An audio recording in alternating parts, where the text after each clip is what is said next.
Hello everyone, সবাই কেমন আছো? আশা করছি সবাই খুব ভালো আছো আর আমিও খুব ভালো আছি। আর আজকে আবারও একটা নতুন ভিডিও নিয়ে চলে এসেছি। আর আজকে হচ্ছে শনিবার আর এখন ঘড়িতে বাজে সকাল প্রায় 8:30 মতন। তো অন্য দিনের তুলনায় না আজকে ঘুম থেকে উঠতে একটু লেট হয়ে গেছে, কারণ আজকে বর্মশাই বলেছিল একটু দেরি করেই বেরোবে। তাই আমিও উঠেছি একটু দেরিতে। তো উঠে ঘুম থেকে উঠে ফ্রেশ হয়ে বাসি জামাকাপড় ছেড়ে নিয়ে রান্নাঘরে চলে এসেছি। মার জন্য, আমার জন্য আর বর্মশাইয়ের জন্য 1 কাপ করে চা করে নেব। আর মায়ের শরীরটা না দুদিন ধরে একটু ভালো নেই, ঠান্ডা লেগে গেছে প্রচণ্ড পরিমাণে। আসলে মা তো সারাদিনে অনেকটা সময় রান্নাঘরে থাকে, তো ওখানে গরমে প্রচণ্ড ঘাম হয়, তো সেই কারণে না ঘাম বসে বসেই ঠান্ডাটা লেগে গেছে। তো মা একটু রেস্ট নিচ্ছিল। আর আজকে আমার কাজবাজগুলো করতে একটু দেরিই হবে, কারণ যেহেতু উঠতে দেরি হয়েছে। তাড়াতাড়ি উঠলে কি হয়, তাড়াতাড়ি করে সমস্ত কিছু হয়ে যায়। তবে যাই হোক, এক একদিন এরকম একটু আধটু দেরি হলেও খুব একটা অসুবিধা হয় না। আর বর্মশাই যেহেতু দেরি করেই বেরোবে, তাই আজকে অতটা অসুবিধা হবে না। তো এদিকে কথা বলতে বলতে আমার বিছানা গোছানো হয়ে গেছে। তারপরে এসেছিলাম বারান্দায়, কিছু জামাকাপড় কালকে সন্ধ্যাবেলা ধোয়া হয়েছিল, তো সেগুলোই তুলে নিলাম। আর এই গাছটাতে আজকে দেখলাম বেশ অনেকগুলো ফুল হয়েছে। আর ফুলের কালারগুলো দেখো কি সুন্দর লাগছে। আর গাছে না ভর্তি ভর্তি ফুল হলে দেখতেও এত ভালো লাগে। আর তার পাশে না আমি একটা ছোট্ট মতন গাছ বসিয়েছিলাম, এই গাছটাতেও দেখলাম একটা ফুল হয়েছে, তার সাথে পাশে আবার একটা কুঁড়িও দেখলাম হয়েছে।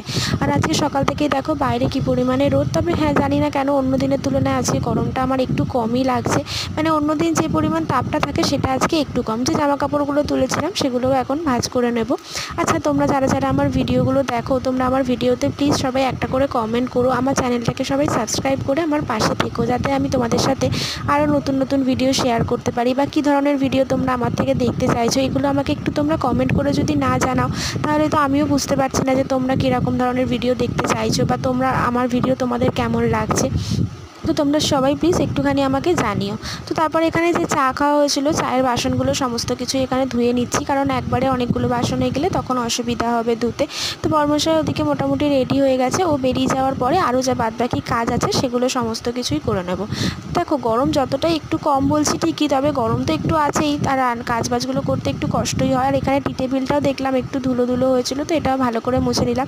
আর এটা প্রত্যেক দিনই মুছে নিতে হয়। সোফাটাও ঝাড় দিয়ে নিয়েছিলাম। আর তারপর বর্মশাই বেরিয়ে যাওয়ার পরে এখন ঘরটা ঝাড় দিয়ে নেব।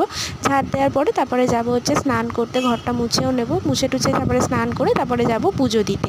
আর আজকে যেহেতু অনেকটাই দেরি হয়ে গেছিলো, তাই ভাবলাম তাড়াহুড়ো করে লাভ নেই, আস্তে আস্তে সমস্ত কিছুটাই সেরে নিই। তো স্নান করে চলে এসেছি, এখন নিজে একটুখানি স্কিন কেয়ার করে নেবো, তারপরে যাব পুজো দিতে। আর আজকে না গাছ থেকে ভাবছি কয়েকটা ফুল তুলবো। অন্যদিন একটা দুটো করেই তুলি, তবে আজকে একটু বেশি করেই তুলবো, কারণ আজকে যেহেতু অনেকগুলো ফুলই হয়েছে। তো এখানে সমস্ত ফুল আমি ধুয়ে নিয়েছি, ধুয়ে ভালো করে রেখে দিয়েছি। ঠাকুরের বাসন টাসন সমস্ত কিছু ধুয়ে নিয়ে ঠাকুর ঘরটা কাছে ভালো করে পরিষ্কার করে নিয়ে এখন পুজোটাও দিয়ে নিয়েছি। তো যাই হোক, আমার ভিডিওটা তোমাদের কেমন লাগলো সবাই অবশ্যই একটা কমেন্ট করে জানিও। আর আজ আমার চ্যানেলটাকে সাবস্ক্রাইব করে পাশে দেখো।